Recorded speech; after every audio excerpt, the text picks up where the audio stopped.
João capítulo 3, versículo de número 16. Vamos lá. Pastor, mas eu não preciso nem abrir a Bíblia, porque eu já sei o que está escrito aí.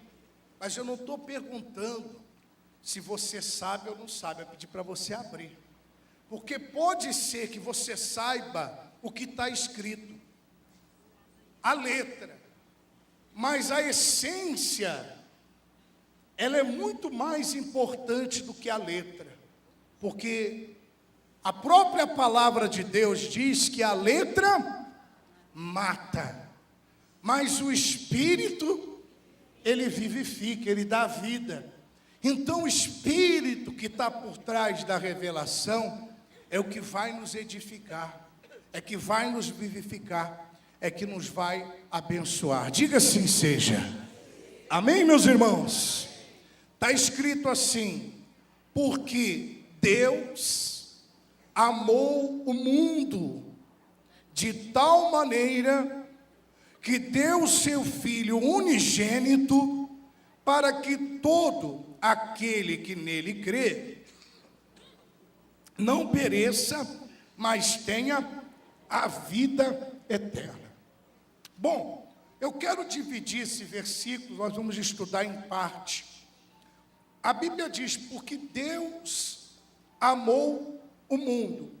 A palavra mundo aqui significa o sistema de vida sem Deus. Sistema de vida sem Deus. Por quê? Porque até então toda a humanidade estava perdida, estava entregue ao pecado. A Bíblia diz que por causa do pecado de Adão, de um homem, todos nós nos tornamos o quê? Pecadores. Todos nós. O Adão pecou lá no paraíso, a maldade entrou, Satanás passou a dominar o homem por causa do pecado de Adão e Eva, que mesmo que eles praticaram lá no jardim do Éden. E naquela época, a coisa estava tão grave, que todas as vezes que eles pecavam contra Deus, eles matavam um animal para oferecer o sangue daquele animal sobre o altar, para perdão dos seus pecados. Sangue de animal já não adiantava mais. Era necessário um sacrifício maior. Era necessário um sacrifício que fizesse sentido, que verdadeiramente trouxesse o homem de volta para Deus. Era necessário. Então Deus olhou. Você já pensou se fosse hoje? Se toda vez que a gente pecasse, a gente matasse o animal, não ia ter mais animal, já iam matar os jacarés daqui do Amazonas. Porque diz que para cada habitante do Amazonas existe pelo menos 10 jacarés por aí. E é proibido matar, né? Você já pensou? Né? Então, já não resolvia mais o sacrifício de animais. Deus olhou lá do céu e ele viu a humanidade entregue. E a Bíblia diz que Deus amou o mundo. Aquelas pessoas que estavam vivendo um sistema de vida sem Deus. Apesar deles estarem vivendo uma vida sem Deus, Deus os amou. Olha, eu quero dizer para você, se você está aqui hoje, talvez se sentindo no pior momento da sua vida, independentemente desse momento que você está vivendo, Deus te ama. Ele ama você e Ele quer trazer você para junto dEle. Não importa o que você tenha feito, não importa o que você tenha praticado, não importa quais as coisas você fez, o que importa é que Deus, Ele te ama. Então Ele amou a humanidade, o mundo, o sistema de vida sem Deus. E Ele amou tanto que o amor dele não foi um amor superficial. mas o amor sacrificial. O que é amor sacrificial? Aquele que exige sacrifício. O amor de Deus exigiu sacrifício, amor sacrificial, que fez com que Deus enviasse Jesus para sacrificar a sua própria vida por todos nós pecadores. Não existe amor maior do que este, de ter sacrificado o único filho que ele tinha por todos nós. Olha o tanto que Deus te ama. Olha o tanto que Deus, Ele quer o seu bem. Olha o tanto que Deus quer você para Ele. Ele mandou o seu próprio filho para morrer no nosso lugar. Ele não poupou o seu próprio filho, que derramou o seu sangue por cada um de nós. Tanto é que o apóstolo Paulo, ele disse: fostes comprados por um bom preço. Qual foi o preço? O sangue, a vida de Jesus Cristo. Por isso, quando alguém disser que você é do diabo, você vai bater o pé e vai dizer: está amarrado em nome de Jesus, eu sou de Deus. Sabe por quê? Porque se você comprou alguma coisa, a partir do momento que você pagou o preço, aquilo é seu. Jesus comprou você, e você é de Deus porque Ele te comprou. Diga: eu sou de Deus. Eu fui comprado por um bom preço. Eu sou de Deus. Amém? Então, Ele comprou, foi amor com sacrifício. Com uma finalidade. Ele diz aqui: para que todo aquele que nele crê não pereça. Olha que interessante. O sacrifício de Jesus, ele não foi apenas a fim de que nós pudéssemos alcançar a vida eterna, que daqui a pouco nós vamos ver. Mas o sacrifício de Jesus foi para que nós, quando crescêssemos nele, não perecêssemos. Há muitas pessoas que estão perecendo. Jesus morreu para que nós não perecêssemos mais. Olha o que ele diz lá: porque Deus amou o mundo de tal maneira que deu o seu Filho unigênito para que todo aquele que nele crê não pereça. Tem muita gente perecendo. Tem muita gente perecendo na miséria. Tem muita gente perecendo na doença. Tem muita gente perecendo com problema conjugal, financeiro. Então, o que acontece? Por que muitas pessoas estão perecendo? Porque elas não estão assumindo o que foi feito lá na cruz. A partir do momento que você assumir e acreditar naquilo que já foi feito, a tua vida vai mudar. Você vai viver uma vida diferente da vida que você tem vivido, da vida que você tem levado. Foi para isso que ele morreu, para que eu e você não perecêssemos, para que nós não sofrêssemos nas mãos do diabo, porque a Bíblia diz que ele vem senão a roubar, matar e destruir. Ele veio com esse objetivo: roubar, matar e destruir. Essa é a função dele, fazer com que as pessoas pereçam. Vai no hospital para você ver quanta gente está perecendo lá. Você vai naquela ala do hospital, onde tem lá os casos mais graves. Você sai dali em lágrimas. O quanto tem gente perecendo. E a coisa mais triste, uma vez eu fui num lugar desse, fui fazer uma visita para um membro da igreja. Não foi aqui não, em outro lugar. E eu cheguei, orei pelo membro, estava com um problema sério. E aí eu saí, Quando eu saí, eu olhei uma pessoa na outra ala, e Deus falou, vai lá e oferece oração para aquela pessoa. A pessoa estava lá toda doente, e eu cheguei e falei, olha, eu sou pastor, e Deus tocou no meu coração de eu orar por você aqui. Mas a vida dele estava ali um bagaço, estava para você ver, era osso e pele. Estava perecendo mesmo. Como o diabo gosta.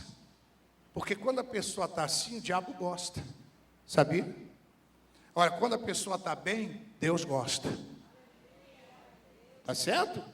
Aí, eu disse, olha, você me permite fazer uma oração por você? Você sabe qual foi a resposta que eu ouvi? Disse assim, não, minha religião não permite.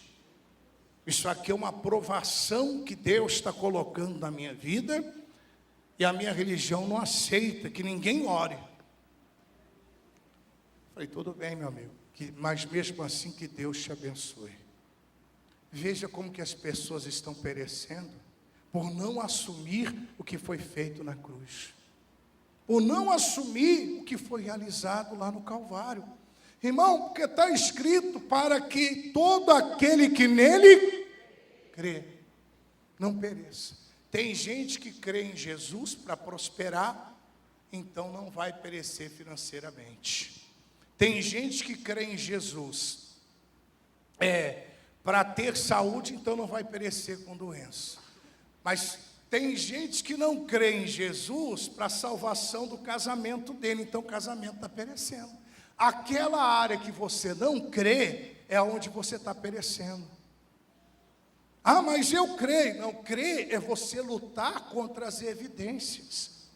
As evidências, as circunstâncias, elas estão mostrando assim, olha, não vai dar certo, não tem mais jeito, o médico diz que está tudo acabado. Mas quando a pessoa crê, ela não anda mais pelas circunstâncias, ela passa a viver pela fé. E o que é a fé? É a certeza das coisas que não se vê. Ou seja, você não está vendo o seu corpo curado, ou a sua vida próspera, mas você tem a certeza no coração que aquilo ali vai acontecer em nome de Jesus. Isso é fé. Isso é fé. E isso faz toda a diferença. Você está vendo que às vezes você sabia de cor e salteado que estava escrito aqui, mas o Espírito que está por trás disso, a revelação de Deus é muito mais profunda do que simplesmente a letra, porque a letra mata. Então, voltando aqui, para que todo aquele que nele crê não pereça. Irmão, mas tem gente perecendo. Uma vez uma pessoa disse para mim, não, porque Jesus não cura mais, não. Ele curava 2000 anos atrás. Mentira, porque a Bíblia diz que Jesus é o mesmo ontem, hoje e o será para sempre. Significa que ele não mudou. E se ele não mudou, ele faz as mesmas coisas. Ele faz. O que é necessário é crer. Porque se crermos nele, não iremos perecer. Você pode ter sido salvo por Jesus, ter aceitado como único e suficiente Salvador na tua vida. Você pode ser de Jesus, e eu creio que você é, mas pode ser que você esteja perecendo. Por quê? Porque você não está crendo. Para que todo aquele que nele crê não pereça. Olha só, como tem gente perecendo. Como eu fui lá, o cidadão era religioso, oferecia oração e ele não aceitou, por causa da religião dele. E ele estava bem? Não. Estava do jeito que o diabo gosta. Me perdoa a palavra, estava todo arrebentado. Todo arrebentado. Por quê? Porque não cria em Jesus para a sua cura. Eu preciso crer em Jesus para a minha cura. Eu preciso crer em Jesus para a minha prosperidade. Eu preciso crer em Jesus para a salvação da minha família. Eu preciso crer em Jesus para a minha saúde. Porque quando eu crer, quando eu acreditar, não irei mais perecer. Vamos voltar aqui. Então ele diz: porque Deus amou o mundo de tal maneira que deu o seu Filho unigênito, para que todo aquele que nele crê não pereça. Perecer está ligado então ao quê? A sofrimento, né? Aí ele diz: mas tenha a vida eterna. Isso aqui é importante. Sabe por quê? A gente vive a vida como se não houvesse uma outra vida após a morte. Existe vida após a morte, gente? Sim ou não? Existe. Existe. Se você morrer hoje, você vai ter vida após a morte, com Deus ou sem Deus. Você é quem vai decidir se vai ser com Deus ou sem Deus, que eu não posso te condenar em ninguém, a não ser você mesmo. Então ele diz: para que todo aquele que nele crê, não pereça, mas tenha a vida eterna. Então eu preciso crer também para ter a vida eterna. Eu preciso crer que quando eu fechar os meus olhos, eu vou parar nos braços do meu Pai. Eu vou viver a eternidade com Deus. Porque se eu crer nisso, quando tiver a oportunidade de pecar, eu não vou pecar porque eu creio em Jesus para a vida eterna. Eu creio em Jesus para ter vida eterna. Quando aparecer a oportunidade de pecar, de fazer o que não presta, eu vou dizer não. Não. Em nome de Jesus eu não vou pecar. Porque eu creio em Jesus também para a vida eterna. Porque ele diz: para que todo aquele que nele crê não pereça, mas tenha a vida eterna. E quem crê em Jesus para a vida eterna, ele, quando tem a oportunidade de errar, ele não erra, ele faz o que é certo, ele repreende aquele espírito de pecado e se submete a Deus. Ele se volta para Deus de corpo, alma e espírito. Ele faz o que é reto aos olhos do Pai. Quem está entendendo, diga assim seja. Você está entendendo, sim ou não? Isso faz toda a diferença. Eu preciso crer em Jesus para não perecer, e eu preciso crer em Jesus para ter vida eterna. Para ter vida eterna. Você sabia que quando a gente vai evangelizar aí, tem muitos jovens que falam assim: olha, eu estou novo ainda, quando eu ficar mais velho eu vou para a igreja. Às vezes não dá tempo. Não dá tempo, o camarada morre e não dá tempo. Eu sempre brinco aqui, tem pessoas que riem, mas é a realidade, todo mundo está na fila, né? E não é por idade. Quem determina é Deus, a sua posição. Então tem pessoas que vivem a vida como se não houvesse uma vida após a morte. Agora, eu não tenho que procurar fazer tudo certo com medo de ir para o inferno. Não, o meu amor por Jesus deve ser maior do que o medo de ir para o inferno. Eu tenho que rejeitar por amor e consideração ao que Jesus fez por mim, porque Ele morreu por mim. O que eu tenho que fazer hoje é só o quê? Crer. Porque Ele diz: para que todo aquele que nele crê não pereça, mas tenha o quê? A vida eterna. Irmão, eu não quero perecer nessa vida, e eu não quero também perecer no inferno. Eu quero ter vida eterna com Deus.